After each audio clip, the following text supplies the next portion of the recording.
एक फुटबॉलर है रोनाल्डो करके, एज उनकी 40 साल की है, बट अभी उनकी बायोलॉजिकल एज मेजर हुई तो 29 इयर्स फिटनेस। और ये एक डेविड सिंक्लर करके प्रोफेसर है हार्वर्ड मेडिकल कॉलेज में, उन्होंने बोला कि ageing is a disease and it can be cured. तो ये मेडिटेशन जो है वो रिवर्स एजिंग कर सकता है या आपकी बायोलॉजिकल एज कम कर सकता है अगर आप रेगुलर मेडिटेशन करते हो तो does it reduce mental health problems and does it reduce your age. आपकी एज 71 ईयर्स है अभी, और अभी जितनी आप एनर्जी से बात कर रहे हो या जितने फ्रेश लग रहे हो तो उसमें मेडिटेशन ने कोई रोल प्ले किया है? बिकॉज फिजिकली आपकी एज पे जनरली लोग इतने हेल्दी मेंटली फ्रेश नहीं होते। नहीं, पहली बात तो मैं खुश रहता हूँ और खुश वहाँ रहता हूँ क्योंकि मैं जो काम कर रहा हूँ उसमें मेरे को खुशी मिलती है। ऐसा नहीं तो मेरे एज ग्रुप के सब लोग राम नाम की माला जपते घर बैठे हुए, ऐसा इतने घूमते थोड़ी वर्ल्ड वाइज।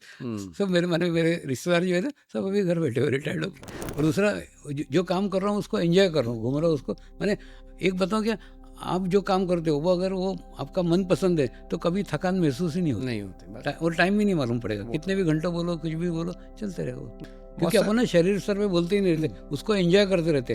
और दूसरा मेरा एक कहना है, भगवान के मंदिर में जाके भी मांगो मत। जब आप मांगते हो ना तो आपका चित्त आपकी समस्या पे जाता है, आपके प्रॉब्लम में जाता है। और आपको प्रॉब्लम इसलिए कि आपका एनर्जी कहीं कम पड़ रहा है, इसलिए आपको प्रॉब्लम है। तो आपको जरूरत है एनर्जी का ना, तो किसी मंदिर में जाओ, वहाँ की एनर्जी ग्रहण करो ना। वहाँ जाके दुखड़े अपने रो काय करो, रोगे तो क्या होगा, तुम वहाँ का एनर्जी कुछ भी नहीं ले पाओगे। वहाँ खुश होकर जाके धन्यवाद दो, हे कृष्ण भगवान तेरे कारण मैं मेरे जीवन में बहुत सुख हूँ।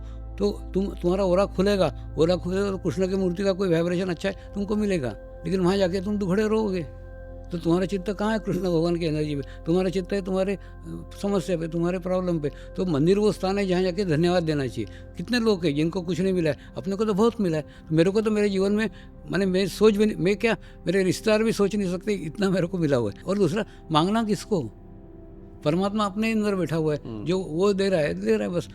वो तुकाराम महाराज बोलते हैं ना, जहाँ रख रहे हो वहाँ खुश रहो। झोपड़ी में रह रहे हैं, झोपड़ी में रह रहे हैं, यहाँ रह रहे हैं, यहाँ रह रहे हैं। तो मैं भी जंगल में रहा, गुरु के साथ रहा, मजे में रहा, यहाँ रहा, यहाँ। दूसरा एक बात है, जीवन में ना सब कुछ एक साथ नहीं मिल सकता। जैसे जब गुरु के साथ रहते तब मैं इच्छा करता था गुरु कार्य करने को मिलना चाहिए, गुरु कार्य करने को मिलना चाहिए। अब गुरु कार्य करने को मिल रहा है तो गुरु नहीं है, तो गुरु सानिध्य और गुरु कार्य दोनों एक साथ नहीं मिलते। अच्छा, दूसरा, मैं तो भाग के वापस चला गया था हिमालय, यहाँ करके 2-3 कार्यक्रम करके। और मैंने गुरुओं का, मेरे को नहीं अच्छा लगता वहाँ, सब लोग मेरे से सब सीखते रहते, मेरे को बिल्कुल अच्छा नहीं लगता, मैं तो तुम्हारे पास में रहूँगा। तो उन्होंने इतना सुंदर उदाहरण दिया। वो बोले, माँ जब खाना बनाती है ना, रसोई घर में लड़का बैठा हुआ है, वो उसका विचार नहीं करती, वो विचार करती खेत में जो लड़का काम कर रहा है ना उसको रोटी कब पहुँचेगी। तो तुम दुनिया के कोई भी कोने में चले जाओ, हमारा चित्त तुम्हारे पे रहेगा ही। तो बस वो आधार पे मैं घूम रहा हूँ दुनिया में। और हर दफ़े मैं महसूस करता हूँ, मेरे साथ अभी भी मेरे साथ मेरे गुरु हैं, अभी बैठा हूँ ना यहाँ पे भी गुरु हैं, सदैव वो साथ में ही रहते हैं। तो वो जो विश्वास है मेरा, उसी विश्वास से दुनिया भर में घूमते रहता हूँ। और ऐसा विश्वास मैं कहता हूँ, ऐसा आप निर्माण करो ना कि परमात्मा मेरे ही सानिध्य में, मेरे आसपास है, तो आपको कभी ना डर लगेगा ना दुख। आप ना तुम अपना खुद का मैं ज़्यादा बढ़ाते हो, इसलिए तुमको प्रॉब्लम है।